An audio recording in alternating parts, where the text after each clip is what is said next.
ჩვენ ლოცვას რომ შევხედავთ ჩვენ მდგომარეობას, მე შეიძლება გვიკვირდეს რამე? აი როცა შენ ღმერთს ვერ ელაპარაკები, შენ შიგნით, რა არის? აი წარმოედგინეთ, ეხლა ვიღაცას უნდა ელაპარაკო, ვერც ხედავ, არც გესმის მისი, სად არის არ იცი, ესმის თუ არა არ იცი, გესმის არსებობს თუ არა ბოლომდე ეგეც არ იცი, ის სიტყვები რომელსაც შენ ამბობ, ის სიტყვებიც არ გესმის და ლაპარაკობ, ეხლა რა შედეგი დაიდება?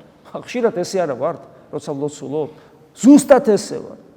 და ამ დროს როგორ უნდა იყოს? ზუსტად უნდა იცოდე რა შეუნები, რატო ეუნები, შენი გულის წადილი უნდა იყოს ამისკმა და ზუსტად უნდა იცოდე ვის ეუნები, სად იმყოფება და რომ ის ისმეს და რომ მას გზნობ და განიცდი, სადაც არის ზუსტად იცი და მას ეუბნები, გესმით?